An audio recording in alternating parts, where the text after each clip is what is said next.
Bom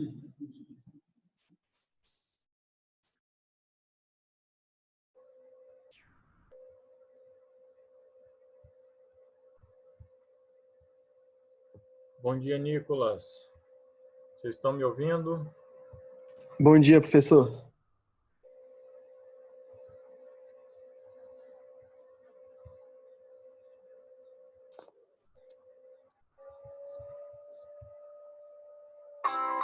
Olá, querido aluno. Seja bem-vindo à aula síncrona. Antes de começar, lembre-se de algumas dicas importantes. Coloque a camiseta do uniforme. Prepare e organize o material da aula. Retire de pé tudo que possa te distrair. Teste com antecedência o som do seu dispositivo. Se possível, use fones de ouvido. E aproveite bem esse momento para tirar dúvidas e aprender. Você está preparado? A aula já vai começar. Educação Adventista. Longe, porém perto.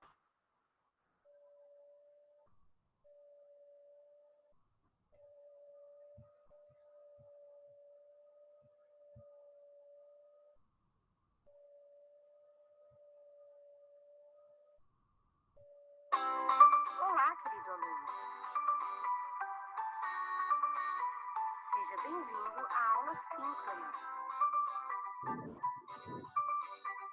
Antes de começar, lembre-se de algumas dicas importantes.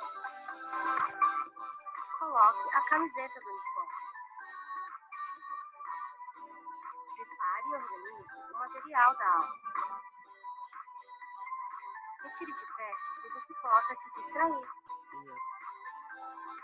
Teste com antecedência o som do seu dispositivo. Se possível, use fones de ouvido. E aproveite bem esse momento para tirar dúvidas e aprender. Você está preparado? A aula já vai começar. Educação Adventista. Longe, porém perto.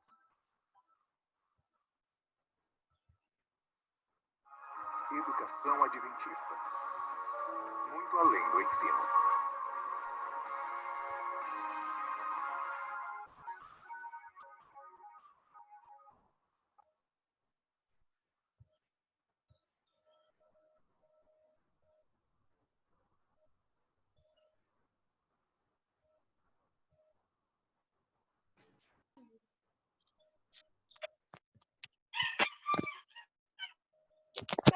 Entrou?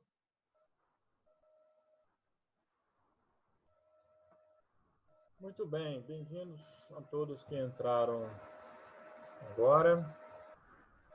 Vamos começar mais uma aula. Hoje é 18 de maio. 18 de maio de 2020, segunda-feira.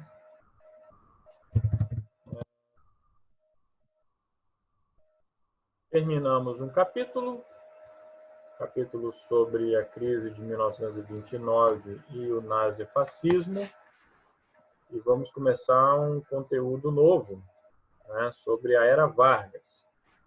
Gostaria de, mais uma vez aqui, indicar o documentário Arquitetura da Destruição. Se você não assistiu, vale muito a pena ver, tá? Documentário sobre o nazismo, só aqui o trechinho inicial.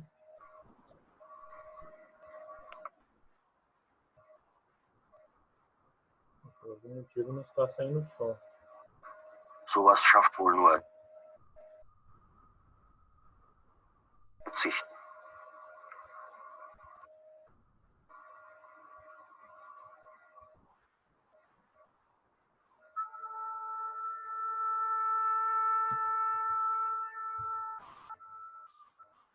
Von einem kleinen Dorf mitten in Deutschland wird berichtet, dass die Leute Anfang der 30er Jahre eine eigene Auffassung vom Nationalsozialismus hatten. Der Nationalsozialismus, so meinten sie, habe etwas mit Reinheit zu tun. Ja, man glaubte sogar, das Wichtigste daran sei, auf das Sexuelle zu verzichten. Und wenn die alten Frauen im Dorf über diese harte Forderung sprachen, schüttelten sie bekümmert ihre Köpfe und sagten, Nationalsozialismus, das ist schwer. Sowas schafft wohl nur der Lehrer oder vielleicht der Friseur.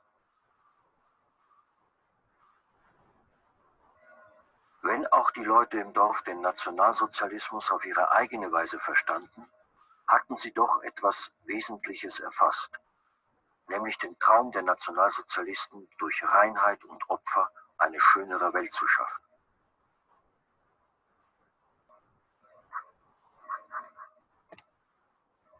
Muito bem, vale a pena ver o documentário inteiro, né? Vocês verão que ele então constrói a ideia de que o nazismo baseava-se numa visão estética do mundo, né? O próprio Hitler, um artista frustrado, né, que não foi aprovado para a Escola de Belas Artes de Viena, e quando se tornou Führer, procurou implementar esse projeto na Alemanha, no Terceiro Reich. Outro vídeo, documentário aí que eu indico, Prelúdio de uma Guerra,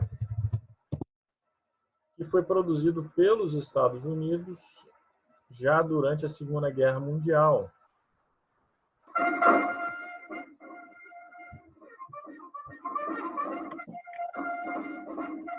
Prelúdio de uma Guerra. Versão brasileira em Jedix, São Paulo. Produzido pela Divisão do Serviço Especial Forças do Serviço do Exército, em colaboração com a Corporação de Propaganda do Exército dos Estados Unidos. Distribuído através do Gabinete de Informação de Guerra. Agência Cinematográfica. Então veja que se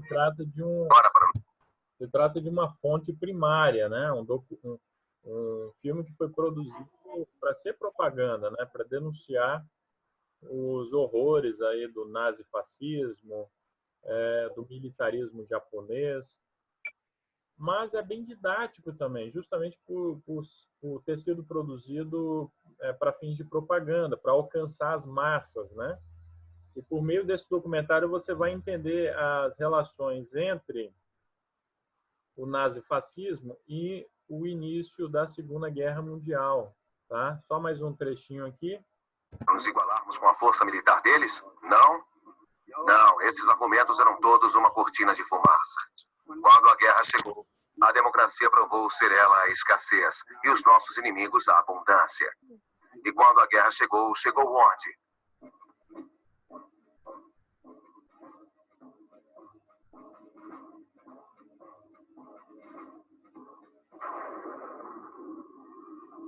Lembre-se dessa data, 18 de setembro de 1931. Uma data a ser tão lembrada quanto a de 7 de dezembro de 1941. 7 de dezembro de 1941, quando o Japão atacou Pearl Harbor, né? 18 de setembro de 1931, quando eles então iniciaram a invasão da Manchúria. Pois bem, pessoal, deixo então essas duas dicas aí para vocês entenderem bem o conteúdo que nós terminamos e o conteúdo que iremos tratar no capítulo seguinte, que é a Segunda Guerra Mundial, tá? Mas por hoje iremos tratar aí da Era Vargas. Antes, porém, mais uma vez eu vou repassar os temas do seminário do próximo trimestre, bem rapidamente, os integrantes aí dos grupos. Então, Mohandas Gandhi é apresentado pela Amanda Miranda, Carolina Demoner, Luísa Pavão e Natália Pianca. Davi Ben-Gurion será apresentado pelo Daniel de Souza, Enzo, Guilherme Richa e João Tagliaferri. Ho Chi Minh será apresentado pelo Daniel Penhamaki, Guilherme Vieira, Nicolas e Victor. Mao Tse-Tung será apresentado pela Andressa, pelo Bernardo e pelo Daniel Sá. Rolá Khomeini será apresentado pelo Diogo, pelo Gabriel e pela Gabriela. Gamal Abdel Nasser será apresentado pelo Arthur Serra, pela Brunella e pela Maria Eduarda de Souza. Nelson Mandela será apresentado pelo Arthur de Bernardi, Lisane e pela Thalita. Pol Pot será apresentado pelo Guilherme Borges, pelo Jaime e pela Maria Eduarda dos Santos. Ernesto Guevara será apresentado pelo Rafael, pelo Renato e pelo Ricardo. Martin Luther King Jr. será apresentado pela Ana Richa, Emily Vieira e pela Rafaela Mafra. Yasser Arafat será apresentado pela Sulamita, Wendy e Lucas Santos. Tá certo? Lembrando que uma parte aí desses nomes, uma parte de vocês não me enviaram os nomes, então, quando isso acontece, eu determino, então, os grupos e os temas aí. Beleza, pessoal? Alguma dúvida, alguma observação até aqui? Vamos seguir, então, né? Vamos dar início aí a esse novo conteúdo. Lembrando que o nosso próximo encontro será na quinta-feira, às 10 horas da manhã. E eu irei gravar uma aula, a sequência dessa aula de hoje, irei postar no eClass. Esta aula será gravada e disponibilizada também, tá? E, além dela, uma outra aula que eu vou gravar à parte e vou disponibilizar tudo no eClass para vocês assistirem e terem, então, condições de fazerem as atividades que nós iremos corrigir na quinta-feira, certo?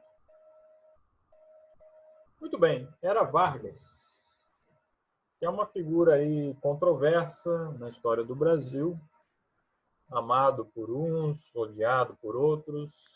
Esse é Getúlio Vargas, um político gaúcho que foi quem mais governou o Brasil por mais tempo no período republicano.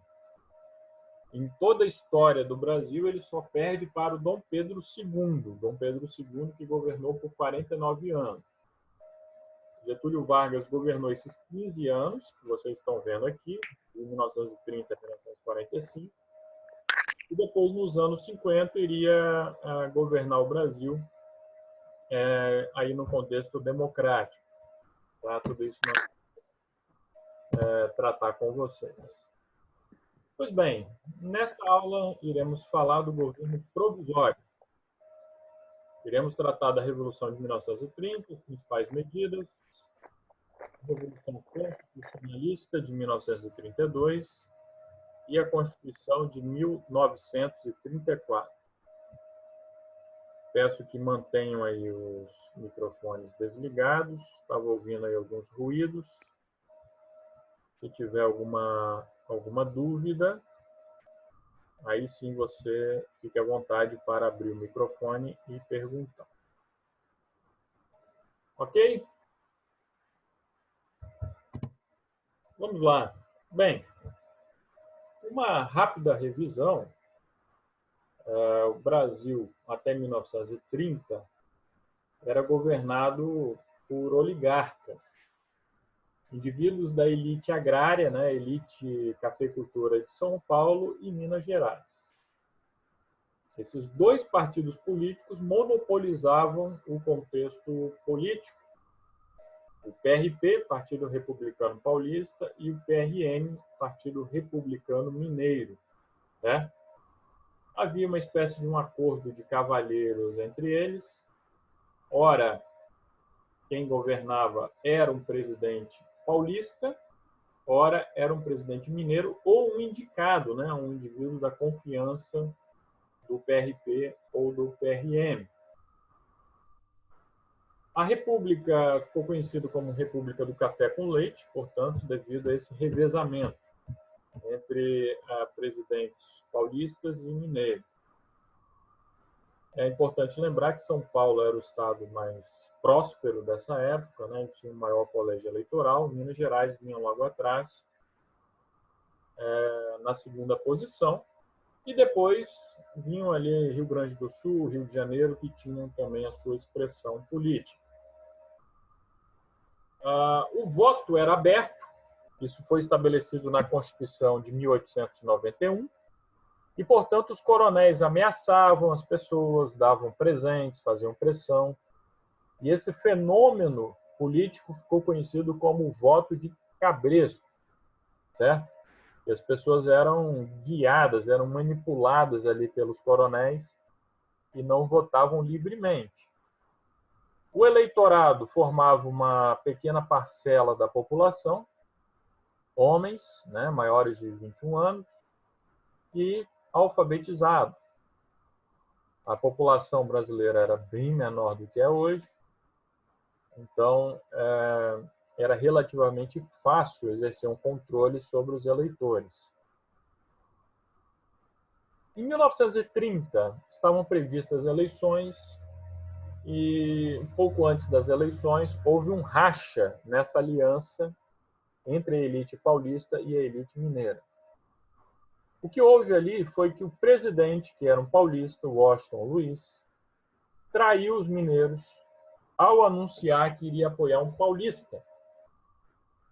Então, ao invés de declarar apoio ao candidato indicado pelo PRM, ou o candidato que o PRM viria a indicar, o presidente simplesmente resolveu apoiar um paulista, ignorando, portanto, os mineiros.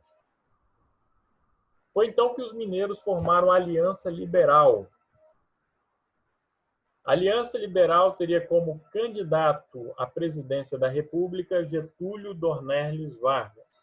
Getúlio Vargas, político gaúcho. E o candidato a vice seria João Pessoa, um paraibano. Então, a estratégia dos mineiros era muito boa. Lançando o candidato à presidência do sul do país, então eles esperavam contar com os eleitores do sul do país, os votos dos sulistas. Lançando o candidato paraibano à vice-presidência, o João Pessoa, eles esperavam, então, contar com os votos dos nordestinos. Ora, juntando os votos dos mineiros, né, que estavam, então, sustentando a Aliança Liberal, obtendo os votos dos gaúchos e os votos dos nordestinos, a Aliança Liberal tinha fortes chances de vencer as eleições. Fala, Emily. Quer perguntar? Pode perguntar. Não, é porque foi sem querer, professor, desculpa. Tudo bem. Você está entendendo aí, Emily, o que eu estou explicando? Aham. Muito bem. Pessoal, então a Aliança Liberal montou uma estratégia muito boa, né? Minas Gerais, sustentando essa aliança, com o apoio do sul do Brasil e o apoio do Nordeste. Porém, quem venceu as eleições foi o Júlio Prestes, o candidato paulista. E a razão não é difícil de ser entendida. Haviam fraudes nas eleições, o voto de cabresto, que eu falei com vocês, todo tipo de artimanhas ali, de modo que o Júlio Prestes venceu as eleições. Vários integrantes da Aliança Liberal, apoiadores, enfim, ficaram completamente indignados, né? Porém, o Getúlio Vargas decidiu aceitar o resultado. Então, no primeiro momento, o Getúlio Vargas, que era o candidato à presidência derrotado, resolveu, então, aceitar o resultado. Bem,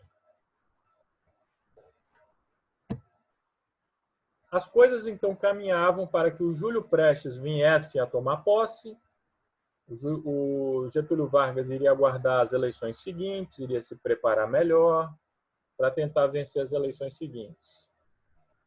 Porém, dois fatores foram cruciais para que ocorresse a Revolução de 1930. Primeiro foi o assassinato do João Pessoa. João Pessoa era o candidato a vice na chapa da Aliança Liberal. Ao que tudo indica, ele foi morto num crime ali passional, tá? Era uma questão pessoal. Ele tinha lá um envolvimento com uma mulher casada e o marido descobriu e ele foi assassinado. Não havia nenhuma conotação política no crime. Porém, o contexto era tão explosivo, era tão tenso, haviam tantas pessoas indignadas com a República Oligárquica, né? Aquela República do Café com Leite, que, para muitos, o João Pessoa tinha sido assassinado, né? Por apoiadores lá do Júlio Prestes, porque queriam desestabilizar a Aliança Liberal para que nas eleições seguintes a Aliança Liberal não tivesse chances de vencer. Pois bem, além disso, vocês devem se lembrar que durante a Primeira República existia uma tal Comissão Verificadora dos Poderes. Quando o indivíduo vencia as eleições, essa comissão iria analisar esses candidatos vitoriosos. Quando não eram candidatos oficiais, normalmente eles sofriam a degola, ou seja, eles eram impedidos de tomar posse. Foi nesse sentido, então, que vários deputados gaúchos, mineiros e paraibanos, ou seja, deputados dos 3 principais estados que se levantaram contra os paulistas, vários deputados desses estados sofreram, então, a degola, foram impedidos de tomar posse, embora tivessem saído vitoriosos nas eleições. Todos esses fatores, então, se juntaram e formaram o estopim da Revolução de 1930. A Revolução de 1930 foi um golpe de Estado. É que na história do Brasil há vários eufemismos, né, para se referir ali a vários contextos de golpe de Estado, de guerras civis. Vocês se lembram das aulas de português? O que é o eufemismo? Vocês estudaram pleonasmo, onomatopeia, hipérbole. O que vem a ser um eufemismo? Quem pode me dizer aí? Alguém se lembra? Amanda, você se lembra? Não está me ouvindo, né, Amanda? Liz? Não me lembro não, professor. Ô, Liz, você se recorda? Quando eu digo que o termo revolução, quando eu falo, Liz, que o termo revolução, aqui no contexto de 1930, é um eufemismo, ou, por exemplo, a proclamação da República, lá em 1889, quando eu falo que isso é um eufemismo, o que eu estou querendo dizer? Não sei, professor. Vocês já estudaram em língua portuguesa as figuras de linguagem? Onomatopeia, hipérbole, pleonasmo, eufemismo. Já estudaram isso?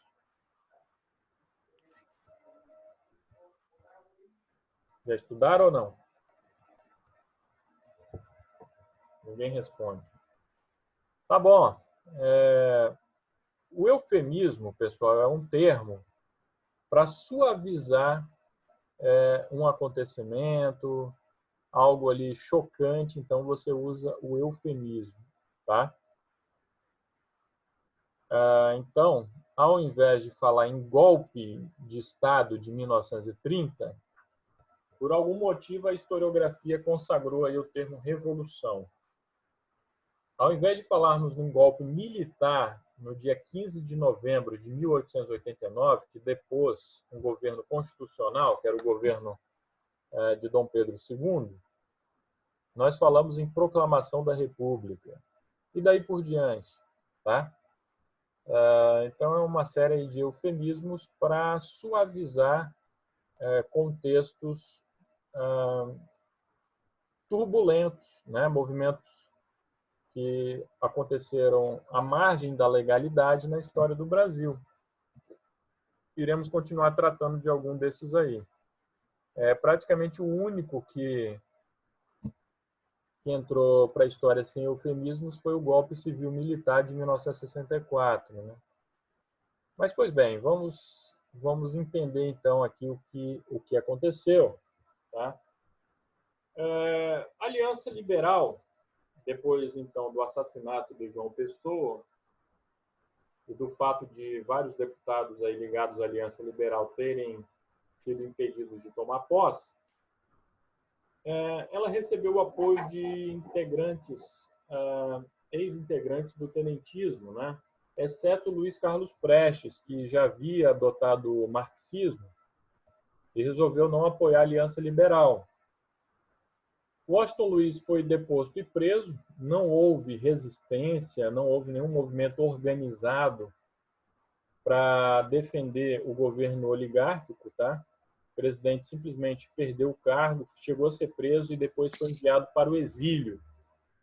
Na história do Brasil, nós temos alguns casos de presidentes que foram presos, tá? O Lula foi o último deles, né? E o único até hoje por crime comum. Bem, quem assumiu a seguir foi uma junta provisória. Na sequência, assumiu Getúlio Vargas, né, o candidato que havia sido derrotado nas eleições. E o Júlio Prestes nem chegou a tomar posse, porque estávamos ali nos últimos dias do governo do Washington Luiz, quando o Washington Luiz foi deposto, preso, assumiu a junta provisória que deu posse ao Getúlio Vargas. Aqui nós temos uma charge, ironizando, né? Getúlio Vargas, com licença, seu Julinho, ou seja, ele puxa a cadeira de presidente que o Júlio Prestes iria sentar, e o Júlio Prestes, então, cai do cavalo antes de assumir a presidência. Então, a presidência é apoderada ali pelo Júlio Vargas, tá certo? Então, nós chegamos ao governo provisório. Veja, isso daqui é um outro eufemismo, né? E, na prática, ele governou como ditador e foi um governo provisório que se prolongou por 4 anos. Então, é um provisório que dura bastante, né? Bem, as primeiras medidas que foram tomadas foi o afastamento dos governadores estaduais, exceto o de Minas Gerais.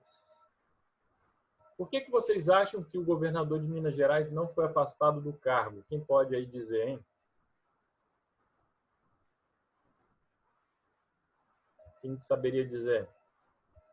Quem está entendendo a lógica aí dos acontecimentos? Nicolas. Professor, Oi. eu não sei. Tem nenhum palpite, nenhuma ideia? Não tem problema errado não, tá, Nicolas? A gente vai... Não, é porque você estava falando aí do Getúlio Vargas. Não sei por quê. Alguém tem uma ideia aí? Rafael?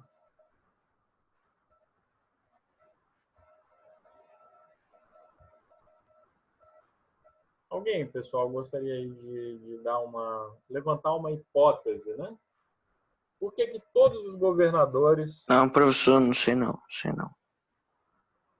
Todos os governadores foram afastados, exceto o de Minas Gerais.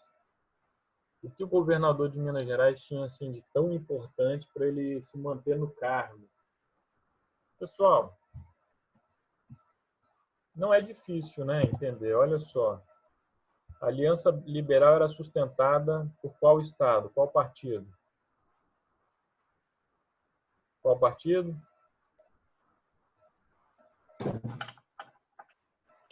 Partido Republicano de Minas Gerais. Partido Republicano Mineiro.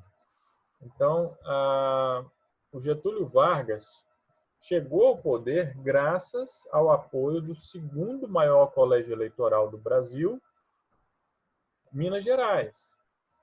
Logo, foi um ato de cortesia, né, de gentileza, ele respeitar o governador do estado que o apoiou, né? Bem, os governadores dos demais estados foram afastados. No lugar, ele nomeou interventores federais, pessoas da confiança dele, que iriam governar durante um período ali indefinido, até as coisas se organizarem. Geralmente, esses interventores governavam estados que não eram seus estados de origem, tá?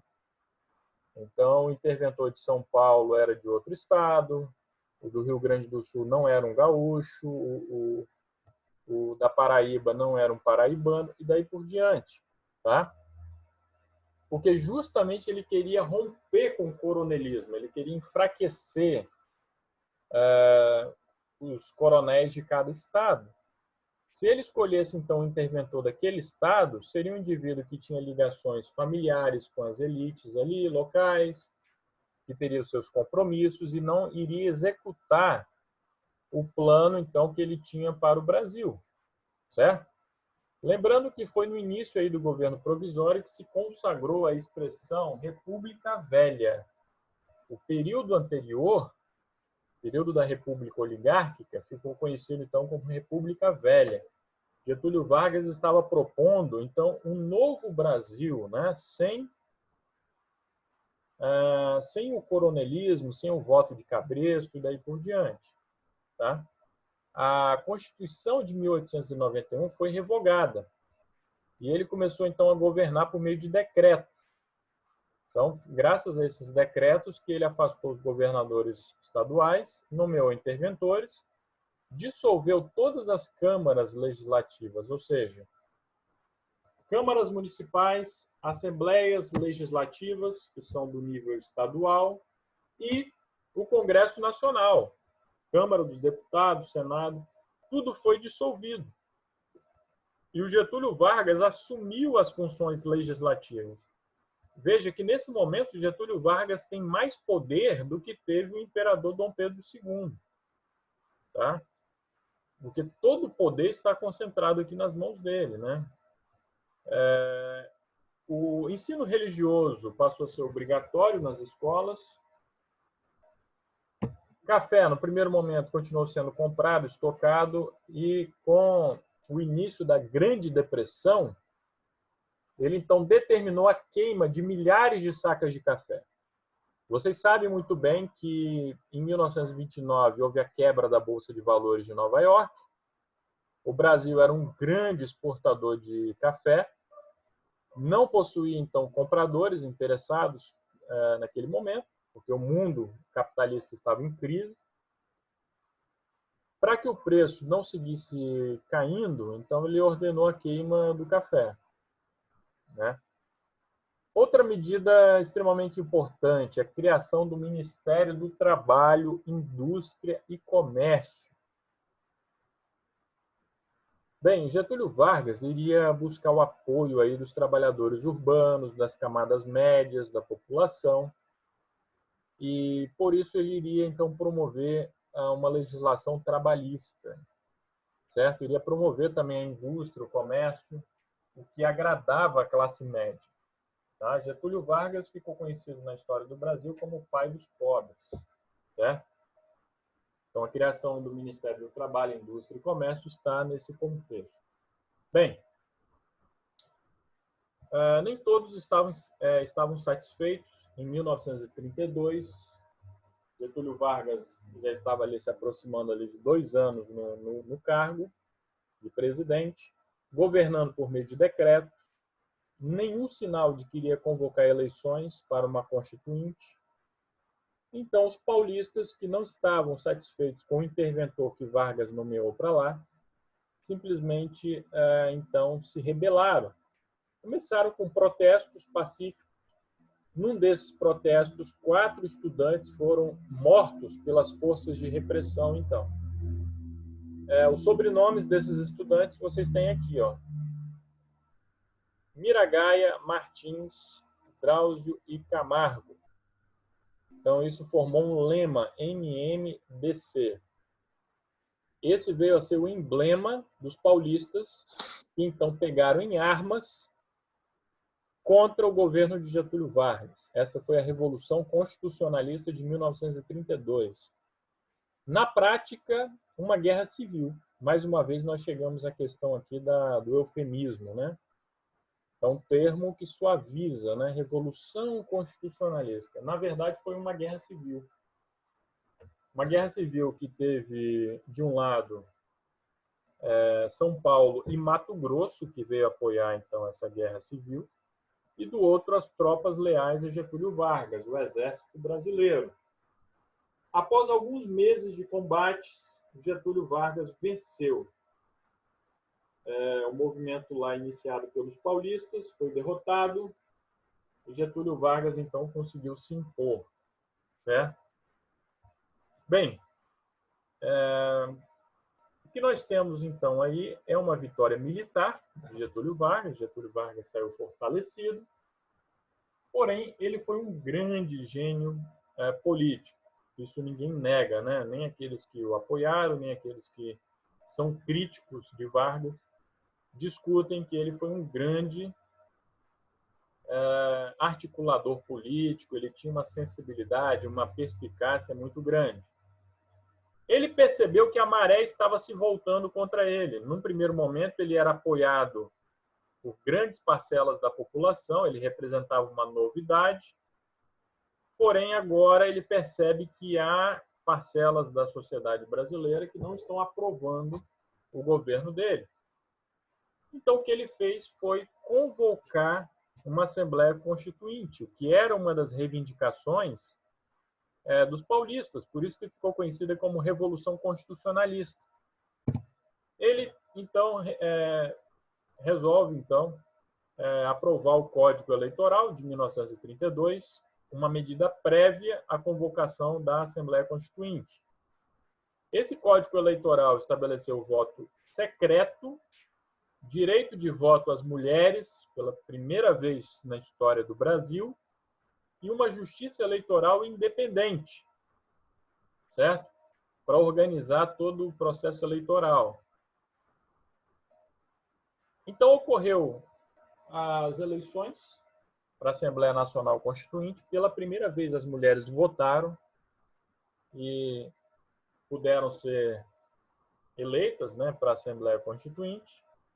Os trabalhos da Constituinte se estenderam de fins de 1933 até meados de 1934, quando ficou pronta essa Constituição aqui, a segunda Constituição da história republicana do Brasil, certo? Como o Estado brasileiro seria organizado? O Brasil se manteria como uma república presidencialista, sem a figura do vice-presidente, essa foi uma novidade, e seria marcada, então, pela centralização política. Veja que há um retrocesso aqui, em relação à Constituição anterior. Nesse ponto específico, há um retrocesso. A Constituição de 1891 se inspirava na Constituição americana. Foi por isso que o primeiro nome oficial do Brasil foi Estados Unidos do Brasil, né? E havia aquela ideia de uma federação, embora no Brasil nós nunca chegamos ao patamar de uma federação no modelo americano. Porém, com essa Constituição de 1934, há um retrocesso e o poder acaba se concentrando no governo federal. Outra medida, empresas estrangeiras, as chamadas multinacionais ou transnacionais, deveriam ter em seus quadros uma maioria de brasileiros natos. Essa é uma medida intervencionista, o Estado intervindo na livre iniciativa, o que, de algum modo, cria dificuldades para o progresso econômico, né? As multinacionais preferem se instalar em países onde não há tanta regulamentação. Pois bem, o voto seria obrigatório e englobaria aí as mulheres, né? O que reafirmou o Código Eleitoral de 1932, mas todos os analfabetos, mulheres ou homens, não votariam. Estrangeiros e menores de 18 anos também não teriam direito ao voto. É importante lembrar que hoje menores de 18 anos, desde que tenham 16 anos, né, 16 ou 17 anos, já podem votar. Mas o voto aí, no caso, é facultativo para as pessoas nessa idade. Aqui, isso não era possível, só a partir dos 18 anos. O ensino primário obrigatório foi, então, estabelecido na Constituição. Tá? Isso aí foi um avanço no sentido de estender o direito a educação para a população, o que iria diminuir, então, essa parcela aqui de analfabetos, pessoas que não tinham, então, o direito de votar. Ficou estabelecido o salário mínimo, que é ainda regulamentado, jornada de trabalho de 40 horas semanais e as férias remuneradas, certo? Na próxima aula, iremos falar do governo constitucional. Essa próxima aula que eu digo será a aula gravada que eu irei disponibilizar para vocês no eClass. Iremos falar da polarização entre a AIB e a ANL, a intentona comunista, o plano Cohen e o golpe de 1937, certo? Agora, como temos ainda uns poucos minutos, iremos fazer juntos aí uma questão do livro. Questão 1, que está na página 101. Por favor, abra lá, acompanhe. Iremos fazer juntos.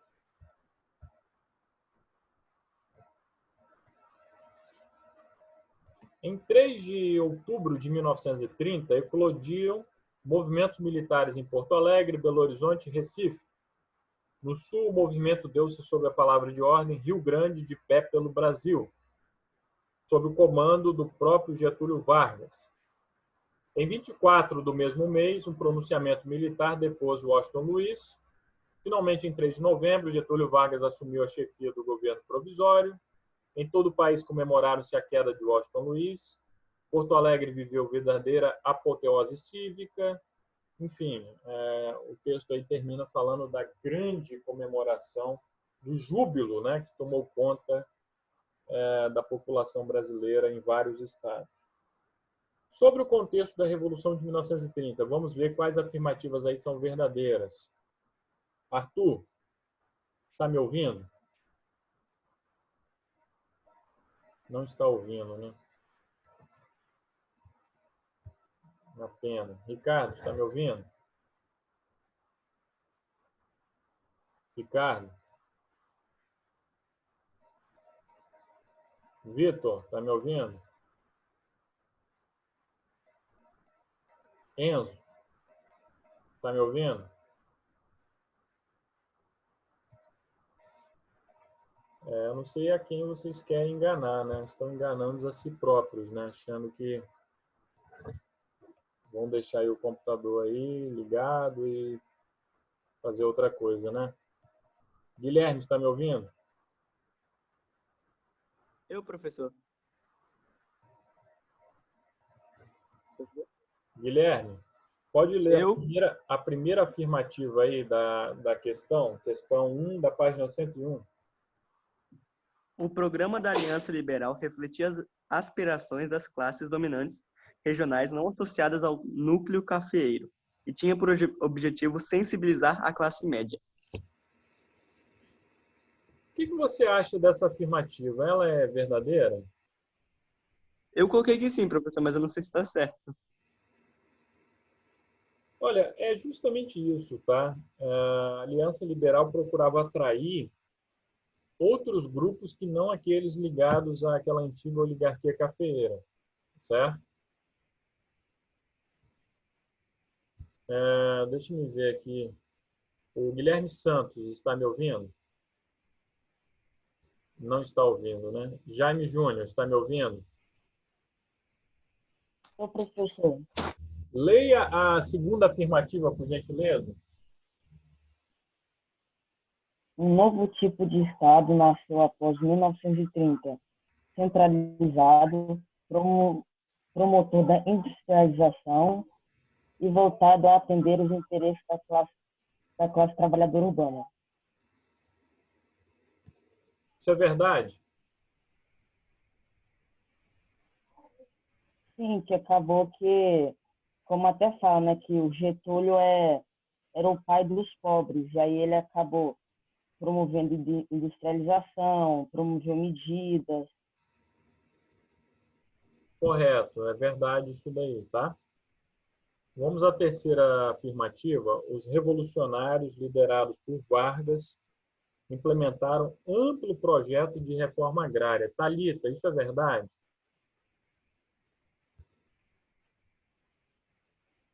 Eu acho que não.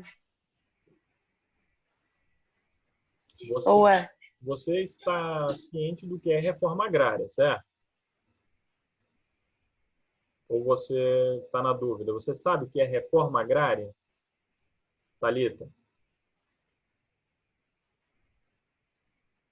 Thalita?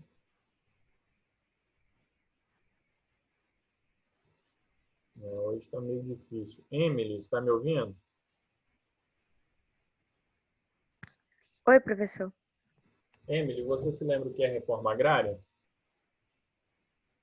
Eu não me lembro muito bem. Reforma agrária é redistribuição das terras, né? É o contrário de concentração fundiária. O Brasil é um país que possui esse problema da concentração de terras nas mãos de poucas pessoas. Então, a reforma agrária é para combater esse problema, para redistribuir as terras. Getúlio Vargas tomou essa medida? O que você me diz? Governo provisório. Eu acho que sim.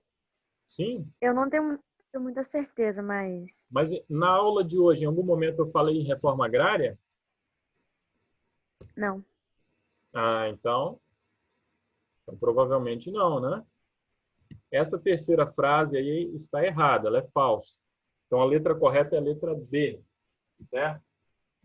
Meus amigos, ficamos por aqui.